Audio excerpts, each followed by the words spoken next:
Demain, tous centenaires, 100 ans et après, notre société va-t-elle trembler sous le poids des ans ou sera-t-elle inventer de nouveaux équilibres? On en parle tout de suite. Voici Sophie Boissard, directrice générale du groupe Clariane, Katharina Goulao, chercheuse à l'Institut national de la recherche pour l'agriculture et l'environnement, l'INRAE, au sein de Toulouse School of Economics, et Fatih Nourachemi, gériatre et président de la commission médicale établissement du CHU de Toulouse, qui a été récompensé récemment par Le Point, je crois. Oui, je me demande si on l'a vu, parce que si les vidéos sont bien placées. Voilà, premier CHU de France. Et la modération sera assurée, et je n'ai aucun doute là-dessus, de main de maître par Christophe Onodibio, directeur adjoint de la rédaction du Point. Sous vos applaudissements, mesdames, messieurs. Et je fête mes 100 ans aujourd'hui.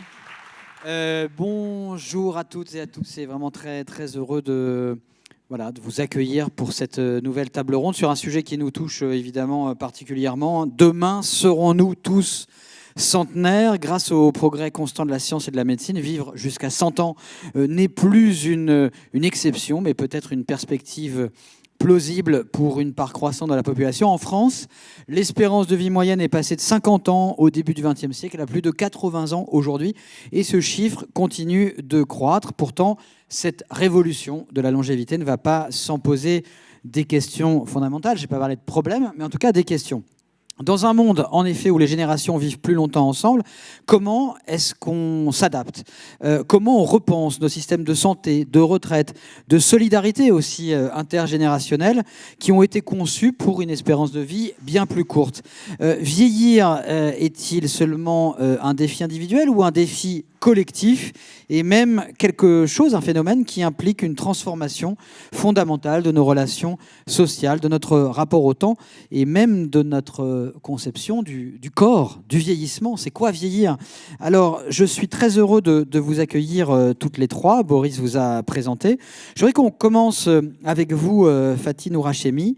Déjà, où est-ce qu'on en est aujourd'hui, avec les progrès scientifiques et médicaux, de la situation au niveau du vieillissement et quels sont les scénarios réalistes finalement pour l'espérance de vie dans les prochaines décennies?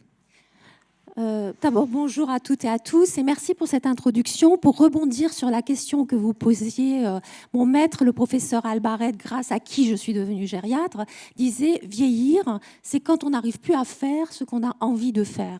Et la définition de l'Organisation mondiale de la santé sur le bien vieillir, c'est être capable de faire ce qu'on a envie de faire. C'est pas la présence ou l'absence de maladie, c'est pas du tout ça. C'est vraiment avoir un état fonctionnel qui nous permet de vivre comme on veut. Alors, si on regarde le vieillissement démographique qui est défini par le rapport des personnes de plus de 65 ans par rapport à la population générale, donc c'est un rapport, ce vieillissement démographique s'est fait à peu près sur une petite centaine d'années en France, donc progressivement, et aujourd'hui on est à peu près à 20-21% de la population française qui a plus de 65 ans. C'est une chance. Donc, c'est vraiment pas un problème, c'est une chance. Donc, à nous maintenant de pouvoir exploiter cette chance et de nous adapter à cela. Ce qui se passe à travers le monde, c'est que ce vieillissement démographique se voit maintenant aux quatre coins du monde, dans des pays tels que la Chine, l'Amérique du Sud, l'Inde, le Moyen-Orient. Et cette mutation, cette révolution démographique se fait beaucoup plus rapidement en 20-30 ans, d'où l'importance pour l'Organisation mondiale de la santé de porter des messages et un projet global qui puisse se mettre en place partout dans le monde. Parce que l'idée du vieillissement est bien, si on arrive à bien vieillir, personne ici n'a vraiment peur de vieillir et de mourir. On a tous peur de mourir dans un lit avec une sonde urinaire, une perfusion, totalement dépendant, seul, attaché parfois. C'est ça avec un cholestérol normal, une tension normale et une glycémie normale. Donc c'est cette médecine-là qu'il faut qu'on arrive à changer. Et donc l'Organisation mondiale de la santé met l'accent sur la prévention. Alors vous savez peut-être pas, mais il y a plusieurs types de prévention, primaire, secondaire, tertiaire.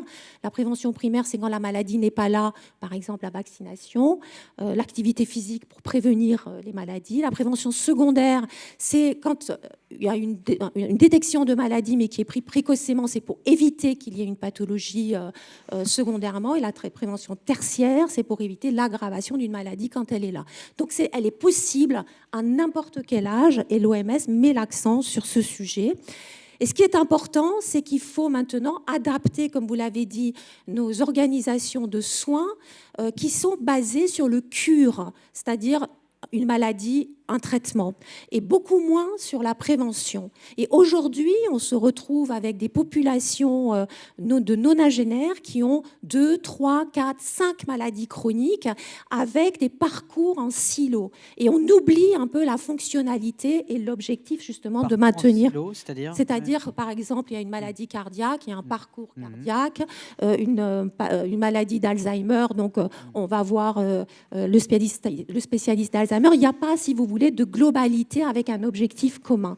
Or, la fonction, elle est encore plus importante aux âges avancés. C'est être capable de faire ce qu'on a envie de faire. Et donc, l'OMS propose de suivre les 6 capacités intrinsèques les plus importantes pour maintenir la fonction dans le temps, et ça peut se faire même de manière autonome individuelle, c'est-à-dire suivre les capacités auditives, visuelles, locomotrices, l'état nutritionnel, les capacités physiques et la cognition, à travers un parcours qui s'appelle le parcours ICOPE, I-C-O-P-E. Ça peut être fait par des professionnels de santé, mais ça peut aussi se faire de manière tout à fait autonome. Vous pouvez télécharger, par exemple, l'appli ICOPE sur votre téléphone, et tous les 6 mois, vous auto-évaluez sur ces capacités intrinsèques pour détecter les moindres peut-être déclins, le petit déclin qui peut apparaître, qui peut être annonciateur peut-être d'une aggravation. Et donc, c'est dans ce cadre-là que nous avons créé à Toulouse l'Institut hospitalo-universitaire sur le vieillissement, Health Age, qui a obtenu un financement grâce à la présidence de la République il y a 3 ans maintenant. L'objectif, c'est de pouvoir accompagner ce vieillissement, puisque vous avez bien compris, l'âge chronologique aujourd'hui ne veut plus rien dire.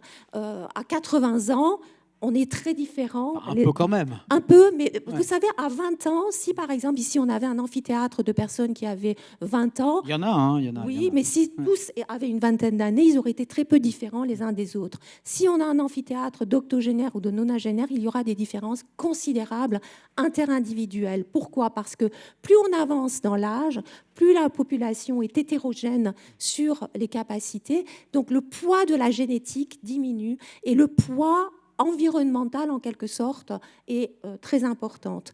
Et donc, l'âge chronologique perd de sa substance. Et donc, l'objectif de l'Institut hospitalo-universitaire, à travers les chercheurs qui y travaillent, c'est de pouvoir détecter des marqueurs de biologie du vieillissement, comprendre les mécanismes physiologiques du vieillissement, de comprendre mieux les horloges biologiques, puisqu'il y en a de plusieurs types, et peut-être pouvoir cibler davantage les programmes de prévention sur les personnes qui en ont le plus besoin à travers ces marqueurs. La notion d'horloge biologique, elle est encore pertinente ? Oui, tout à fait. Alors, c'est selon les mécanismes du vieillissement, on en connaît un certain nombre, les mécanismes immunologiques, les mécanismes oxydatifs, les mécanismes de glycation, et chacun participe à cette horloge biologique. Et l'objectif de l'IHU, c'est de mieux appréhender la cascade des événements qui fait que quelqu'un vieillit plus vite que quelqu'un d'autre. C'est pas de, si vous voulez, c'est pas d'augmenter de la vie ou des années à la vie, c'est de maintenir la fonction et de pouvoir vivre avec nos capacités le plus longtemps possible. Donc les maîtres des horloges, c'est vous finalement. Je sais pas. Voilà. Et 100 ans, quand on dit, parce que c'est vrai qu'on a choisi comme intitulé Demain tous centenaires. Alors on parlait de 80, je crois que c'est 80 ans pour les hommes, 86 ans oui, en France. L'espérance de vie. L'idée de 100 ans. C'est quelque chose de plausible ou c'est juste une vue de l'esprit ?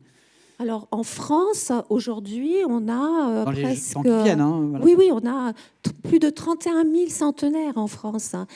Et je pense que c'est surtout des femmes, et la grande majorité vivent au domicile, ne sont pas institutionnalisées. Voilà. Et en fait, je crois que ces personnes-là, quand elles sont nées, elles ne s'attendaient pas à être centenaires. Et elles sont obligées de s'inventer une autre façon de vivre, en quelque sorte. Et oui, effectivement, si on regarde les évolutions sur ces 20 dernières années, effectivement, centenaires, de plus en plus de personnes vont être centenaires. Donc, c'est à à la société aussi de s'adapter à cette évolution démographique. 31 600. Et pour avoir un ordre d'idée, il y a quelques décennies, c'était... Enfin, je n'ai pas les chiffres en tête, mais on peut très facilement les retrouver sur la direction des recherches statistiques, l'adresse DREES, sur le site internet de l'adresse. On a l'évolution des centenaires, mais dans les années 90, je crois qu'il y en avait quelques milliers. Vraiment, on n'atteignait pas les 10 000. Hein. Alors, je voudrais me tourner vers Katharina Goulaou. Alors, je n'arrive pas à le dire vraiment, mais j'aime bien quand vous le dites, le nom. Golan. Voilà, c'est tellement mieux. Je me tourne vers vous. J'aimerais qu'on parle des défis sociétaux, justement, que pose Madame Noura Chehmi. Disait c'est une chance, mais tout le monde ne le voit pas comme une chance. On peut le voir aussi comme un fardeau, c'est vrai, comme une source de problèmes intergénérationnels. Est-ce que nos systèmes de santé, nos systèmes sociaux, nos systèmes de société sont conçus pour des espérances de vie plus longues? Est-ce qu'ils sont encore adaptés économiquement et socialement? Je pense que non. Je pense que tout le monde pense que non. En fait, ce qui se passe, c'est que si on a de la mauvaise chance, on pourrait vivre pour toujours. Et on n'est pas prêt à ça, comme vous l'avez dit. Donc la femme de 100 ans, elle ne s'attendait pas à vivre si longtemps. Et ce qui se passe, c'est qu'on a deux types de risques. Donc on a un risque individuel et on a un risque de société. Donc le risque individuel est que si je vis jusqu'à 100 ans, et si j'ai une forme ou autre de dépendance, je n'aurai pas une de mes 5 filles pour s'occuper de moi. Donc, la famille n'est plus là. Cette fille, si je l'ai, elle aurait peut-être un âge aussi beaucoup plus avancé qu'avant. Elle aurait des petits-enfants, je veux dire des enfants à bas âge. Et elle aurait un travail, et cerise sur le gâteau, elle habite peut-être loin de moi, comme moi, de ma mère, non ? Donc, effectivement, il y a ce risque de société que les formes familiales d'aujourd'hui ne sont pas prêtes à accompagner cet avancement de l'âge. Qu'est-ce qu'on fait quand on a un risque? Donc, on prend une voiture tous les jours, on a un risque, l'avion, ceci, cela. Normalement, ce qu'on fait pour se protéger, c'est l'assurance, c'est logique. Okay? Donc, si on n'a pas l'assurance, nous quatre, si on veut se protéger de ce risque, ça veut dire que chacun de nous doit économiser, faire des choix de vie adaptés aux risques individuels de chacun. Et je parle aussi du risque financier de la dépendance et du grand âge que vous avez évoqué aussi. Si on a une assurance, ça veut dire que je dois seulement faire cette prévoyance pour un quatrième de tous les coûts de la société, okay, de mon risque à moi. Donc l'assurance est effectivement le choix immédiat de n'importe quel économiste par rapport à un risque. Il y a aussi le risque de société, vous avez évoqué, il y a beaucoup plus de gens en grand âge, en dépendance. Il faut aussi assurer tous ces gens, il y a moins de jeunes. Donc, quoi faire? Si l'assurance est la réponse immédiate, pourquoi c'est pas si facile? Parce qu'au niveau individuel et collectivement, on fait un petit peu l'autruche, on fait beaucoup l'autruche. C'est-à-dire, qu'est-ce qu'on évite de voir? Alors, moi, j'évite de voir que peut-être un jour, donc si entre nous quatre, peut-être il y en a chacun de vous, si vous mettez en tête les casques de réalité virtuelle de ma jeunesse, et vous imaginez que devant, derrière et à côté de chacun de vous, vous avez une personne de 85 ans, une de vos 5 va être en situation de dépendance aujourd'hui. Okay? Mais vous ne voulez pas l'assumer que ça peut être vous. Okay? Donc, une chose, c'est le risque statistique de société. Une autre chose, c'est avouer qu'effectivement, ça peut être moi. Okay?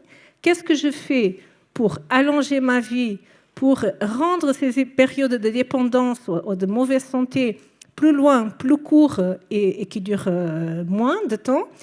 Il y a effectivement le programme ICOP pour les personnes plus de 60 ans ou 65 ans. Mais avant ça, il y a tout un style de vie qui peut pousser ces épisodes de dépendance beaucoup plus tard, donc plus court, moins sévère, et voilà. Qu'est-ce que je peux faire? Manger mieux. Donc, inventant la quantité de sel, sodium, ça c'est tout nouveau, hein, j'ai vu hier. Mais la quantité de sel qu'on a trouvé dans les achats de ménages en France a augmenté de 25%, c'est énorme, ok? Et ça va avoir des répercussions. Okay? C'est-à-dire que... On achète plus de sel? Oui, ça veut dire que les aliments qu'on achète, les codes barres, okay, les aliments qu'on achète partout, ont une quantité de sel, donc leur composition en sel, dans le global de la société, a augmenté de 25%. Donc on a des échantillons depuis 20 ans autour de 20 000 ménages par an en France, assez représentatif de la population française. Mais comment ça se fait que la consommation... Le sucre, on connaît un peu le problème, c'est-à-dire que les aliments sont enrichis pour qu'on ait envie d'en consommer plus, mais sur le sel...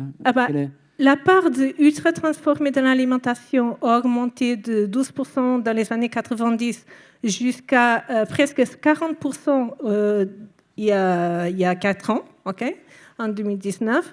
Et les aliments ultra transformés ont des choses qui nous attirent. Hein. C'est du sel, le sel est bon. Voilà.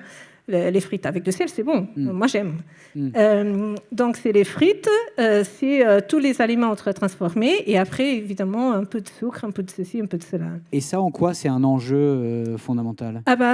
Alors, trop de sel, trop de sucre, trop d'acide gras saturé, ça augmente le risque des maladies maladies chroniques non transmissibles en général, donc cardiovasculaires, tous les cancers, etc. Et là, il y a 2 choses. Donc là, ça veut dire que notre santé en général va être affectée, okay, mais aussi aux grands âges. Donc il y a vraiment des études qui montrent que même... Donc le programme ICOP, c'est super, et j'espère qu'on montre avec le... C'est le programme de l'OMS, hein, c'est ça, hein? Oui, oui. Oui. Ça. Oui, pardon. Et on espère que, donc, en fait, TSE est aussi dans le programme de Health Center, donc l'IHU, et il y a une expérience qui va essayer vraiment de mesurer l'impact de ce programme ICOP dans les âges de 65 plus ou 70, je ne me rappelle plus. Non, l'expérimentation, je crois que c'est 65 ou 70. Et donc, on espère voir des effets à 2 ans. C'est énorme, parce que c'est que la prévention, c'est que la direction, la réorganisation des actes de santé, et on espère voir en 2 ans des effets positifs de ce programme. Ça, c'est pour mesurer, au fond, l'impact de l'alimentation sur le coût sanitaire de cette... parce qu'on peut se dire aussi qu'il y aura moins d'espérance de vie si l'alimentation est si mauvaise. Exactement. Oui. Ah non, c'est clair. Si on tue tout le monde, on ne doit plus payer de pension. Et Katharina, est-ce que c'est la même, on dit tous centenaires, est-ce qu'il y a une différence, j'allais dire, entre les riches et les pauvres? Parce qu'évidemment, vivre plus longtemps, ça coûte plus cher et on n'a pas tous les mêmes moyens. Ça va poser aussi des problèmes de société, c'est-à-dire qu'il peut y avoir un appauvrissement plus grand suivant le milieu, j'allais dire, le milieu économique dans lequel on évalue. Qu'est-ce qu'on va faire pour ça? Est-ce que ça ne va pas créer un certain nombre de troubles aussi? Alors, ça, c'est un des arguments. Non. Premièrement, le fait. Effectivement, les gens défavorisés vivent moins longtemps que les gens plus favorisés, plus aisés. Et les différences, par exemple, à 35 ans d'un homme, un homme à 35 ans aujourd'hui riche vit 5 ans de plus en moyenne, plus qu'un pauvre. Okay? Donc, c'est énorme. Qu'est-ce que ça veut dire? La solution que j'ai dit de l'assurance obligatoire, parce que les gens font l'autruche, donc la solution, ça serait assurance obligatoire. Okay? Si on impose ça aux personnes en général, ce qui se passe, c'est que le pauvre, il va payer toute cette assurance, mais il est décédé avant. Donc, il n'arrive pas à profiter, entre guillemets, de son état de dépendance et de cette assurance qu'il a payée. Okay? Donc, évidemment, est-ce que c'est juste? Non. Okay? Qu'est-ce qu'on peut repenser? C'est que la vie, aujourd'hui, vous avez évoqué, Fatih, c'est que c'est pas on a une jambe cassée, on va à l'hôpital, on revient. Non. Notre vie, on accumule des épisodes successifs de soins de santé et continus et de long terme. Et ce pauvre, il va avoir ces moments de dépendance, peut-être, beaucoup plus tôt dans la vie qu'une personne en bonne santé, une personne riche. Okay?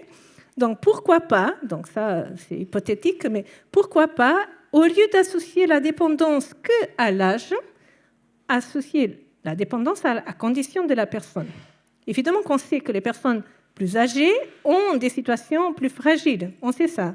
Mais il y a peut-être d'autres personnes qui bénéficieront plus que de cette aide sociale, des allocations à la personne dépendante, qu'aujourd'hui ne bénéficient pas. Ouais. Et dernière question sur la solidarité intergénérationnelle aussi. On voit déjà pour les problématiques liées à la retraite, par exemple, qui font peser une charge effectivement sur les populations plus jeunes. Si l'espérance de vie est plus ample, c'est aussi une charge financière qui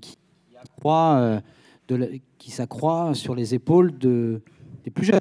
Alors, ça, on peut avoir, comme dans la question du consentement à l'impôt, comment on travaille sur le consentement à la solidarité intergénérationnelle. On voit que dans des familles, parfois même dans des familles, il y a beaucoup de disputes et il y a cette solidarité. Là, elle ne va pas de soi toujours.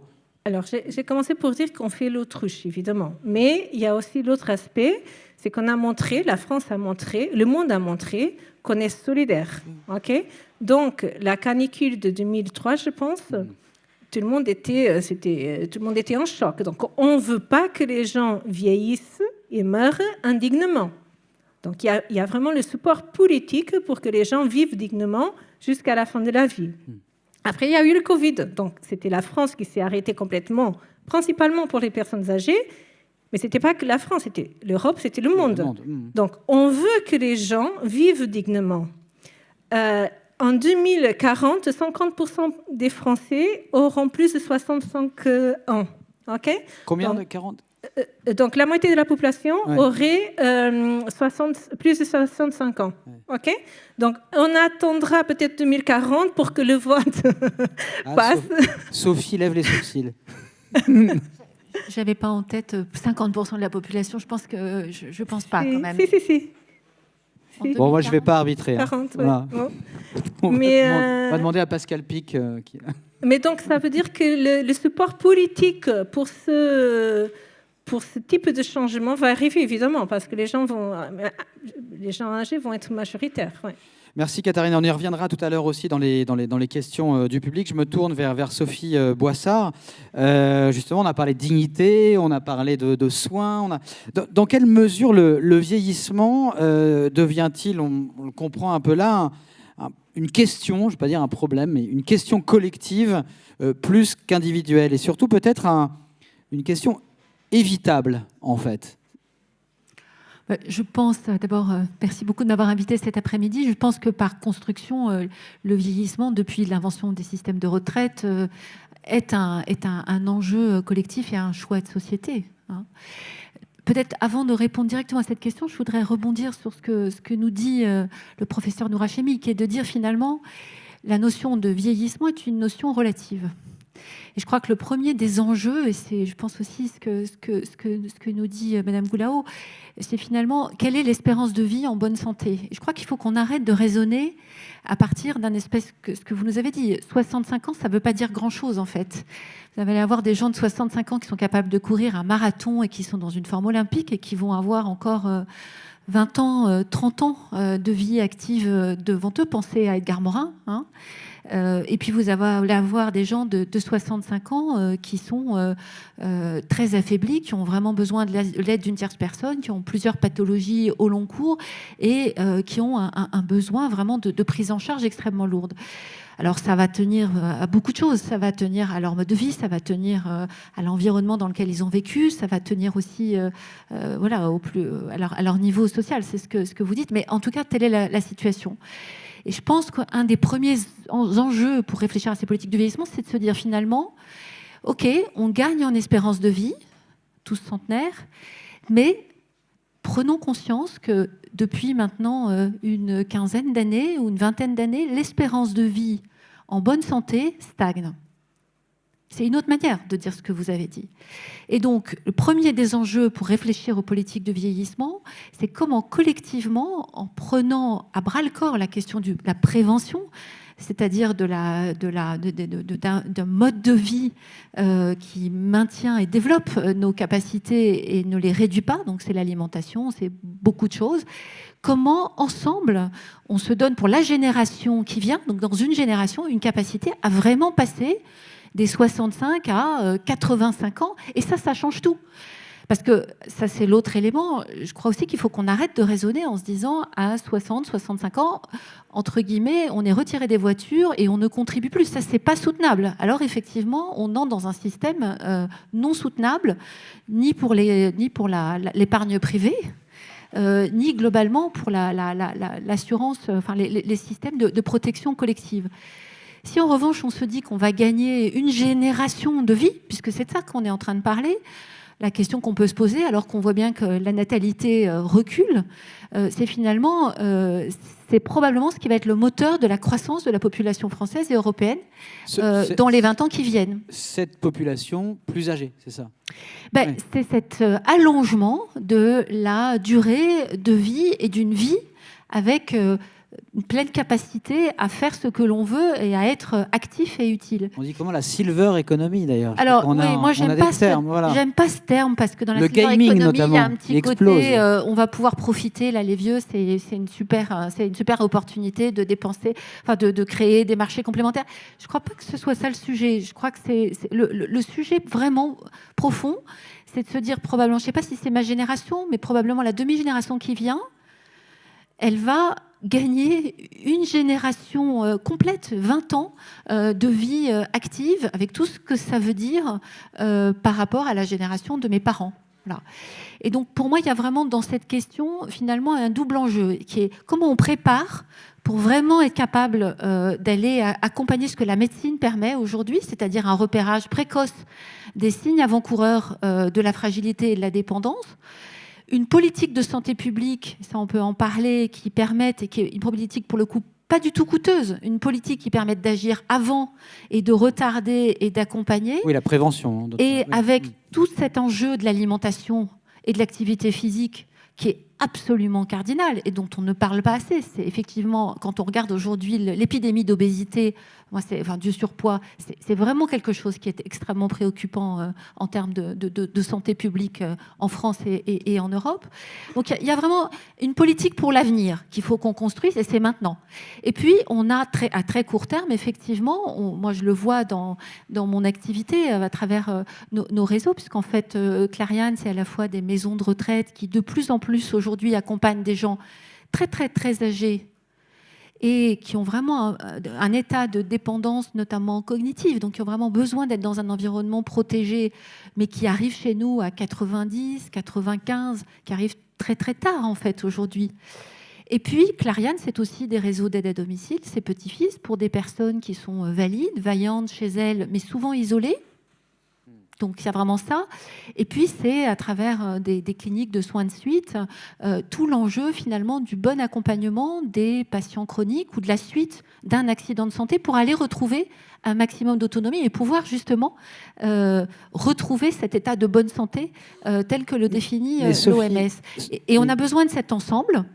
Et juste pour terminer là-dessus, sur les enjeux à très court terme aujourd'hui, moi ce que je vois de plus en plus, c'est un enjeu de politique de santé qui se polarise entre des gens, cette situation de très grande dépendance, pour lesquelles aujourd'hui le nombre de structures capables de répondre, le nombre de professionnels de santé, de paramédicaux manque, et il faut probablement doubler le nombre de paramédicaux, d'infirmiers, d'aides-soignants, de métiers de rééducateurs que l'on forme pour là maintenant, entre maintenant et 2030, et puis dans le même temps, mettre vraiment l'accent sur ces capacités de prévention secondaire et de détection qui vont nous permettre d'aller finalement tirer tout le bénéfice des progrès récents de la médecine. Mais juste une petite précision, dans votre corps de métier, enfin chez Clariane en l'occurrence, oui, comment concrètement se traduit en termes de structure Comment tout ça est repensé, en fait, pour qu'on ait un petit Alors, point on évolue. rapide voilà. Ouais, voilà, typiquement. En gros, c'est fini la maison. La maison, vous parlez de l'aide à domicile aussi. Tout ça va être grandissant, je suppose. Aujourd'hui, on essaie de. Et ce que je dirais que c'est ce qu'on fait en Occitanie et notamment autour de Toulouse est intéressant. On essaie vraiment sur un territoire de santé donné, de travailler évidemment avec les autorités publiques et avec les hôpitaux du secteur, de travailler sur ces 3 champs. D'abord, effectivement, notre métier historique, qui sont des structures médico-sociales spécialisées, qui de plus en plus aujourd'hui deviennent finalement des petits hôpitaux gériatriques avec des personnes qui sont chez nous longtemps parce qu'elles ne peuvent pas être chez elles compte tenu de l'état de désorientation ou de maladies neurodégénératives, ou au contraire qui vont jouer un rôle de relais pour aider les aidants qui sont auprès d'elles en temps normal et qui ont besoin d'être relayés, ou en aval de l'hôpital. Donc vraiment des petites structures gériatriques que sont aujourd'hui les maisons de retraite. Et on a besoin du coup d'avoir de plus en plus de médecins, d'avoir de plus en plus de professionnels dédiés à ces structures, et on a besoin d'un appui extrêmement fort des structures hospitalières spécialisées, parce que c'est vraiment comme ça que ça marche. Donc ça, ce maillage. Et ça nous a amené aussi, et ça fait maintenant quelques années, on a beaucoup développé des réseaux d'aide à domicile non médicalisés avec Petit-Fils pour aller accompagner des gens qui sont encore une fois chez eux, des seniors, qui sont tout à fait autonomes, mais qui ont vraiment besoin de cette présence à basse intensité pour pouvoir continuer à mener une vie autonome. Et ça, aujourd'hui, ces solutions de maintien à domicile le plus longtemps possible, elles se développent de manière exponentielle. Aujourd'hui, une personne sur deux, jusqu'à 95 ans, plus d'une personne sur 2 est chez elle. Ça n'est qu'à au-delà de 95 ans qu'une personne sur 2 va être accueillie dans une structure, va avoir besoin d'une structure spécialisée. Et juste sur le chiffre, vous disiez l'espérance de vie en bonne santé, elle stagne à 65 ans. 65. Alors c'est l'espérance de vie à la naissance, donc on peut discuter, sur la base de la mesure, mais aujourd'hui, elle est autour de 65-70 ans. Et ça ne bouge pas en réalité. Oui, un peu moins pour les hommes d'ailleurs.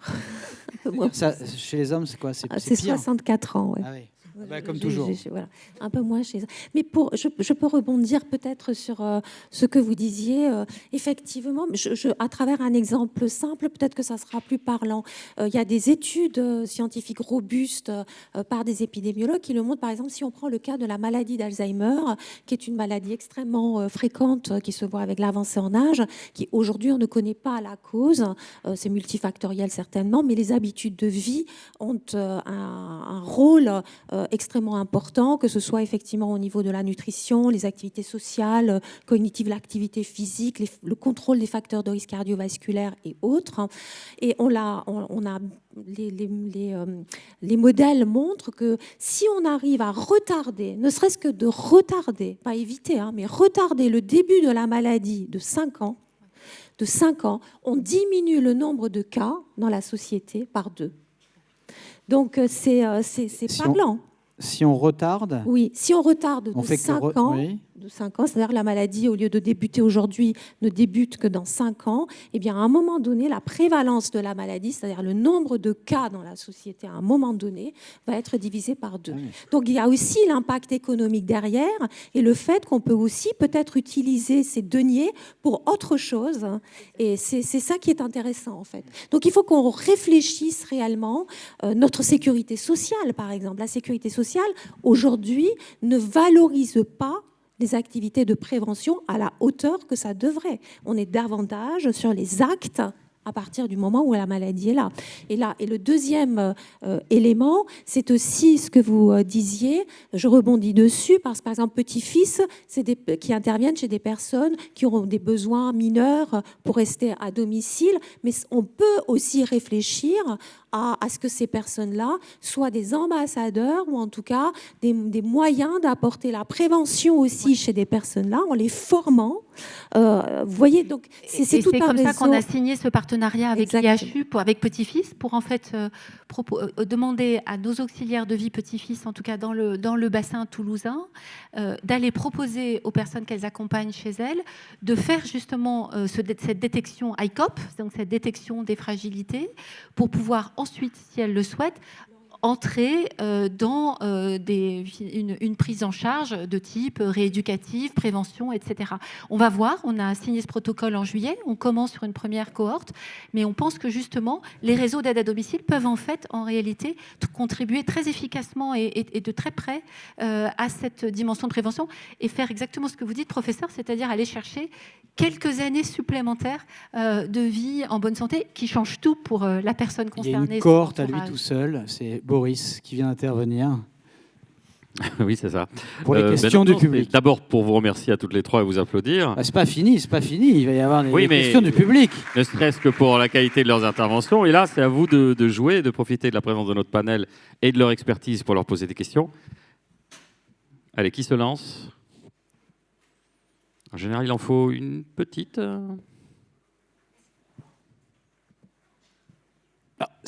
Sinon, Katharina voulait intervenir pour un point. En fait, je voudrais seulement faire un... Voilà. En fait, on parle d'un problème qui est un problème de quantité et de qualité. Donc, quantité parce qu'on est nombreux à devenir vieux. Qualité parce qu'on veut avoir une bonne qualité de vie. Okay.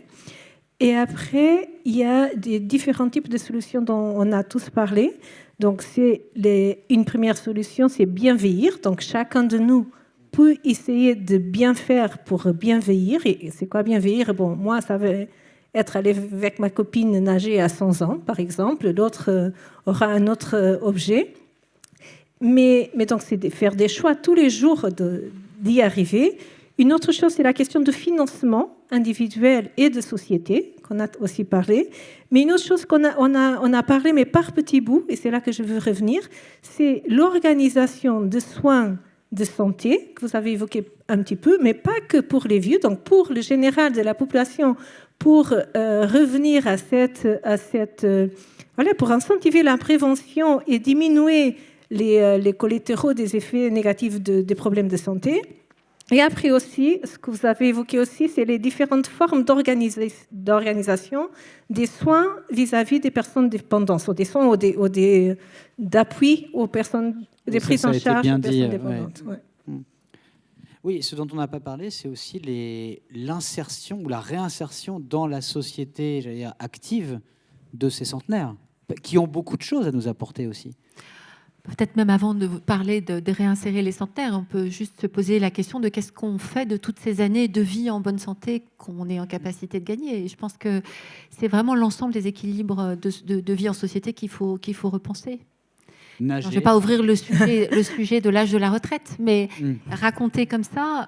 il va se rouvrir de toute façon. On peut l'ouvrir à Toulouse, de toute façon, c'est une question on se rend compte aussi qu'une des clés pour rester en bonne santé le plus longtemps possible, c'est les interactions sociales.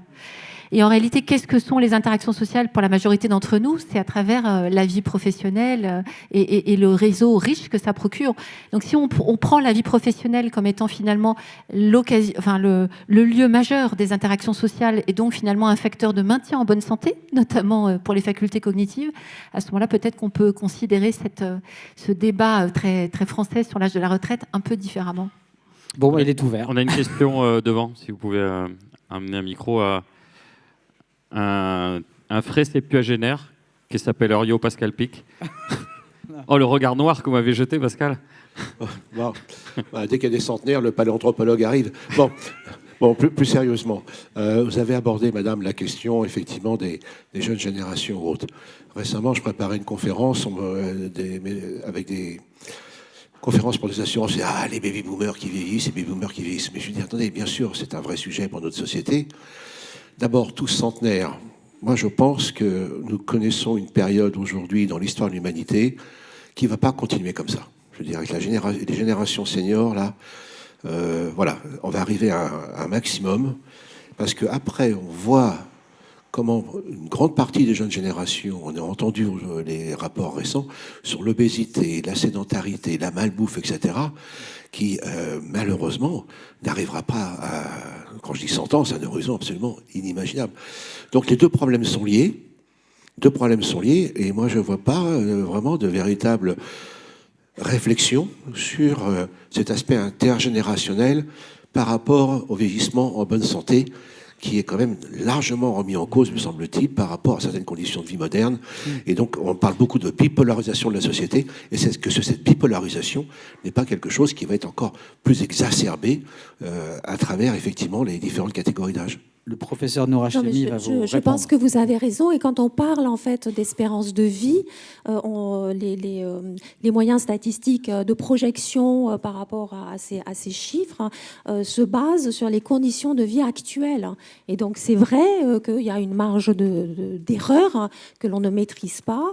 Et globalement, quand on parle de prévention, ça concerne également les générations les plus jeunes, qui vont être quand même, à cause de l'obésité, etc., vont être consommateurs de soins aussi, avec une dépendance qui surviendra certainement beaucoup plus tôt.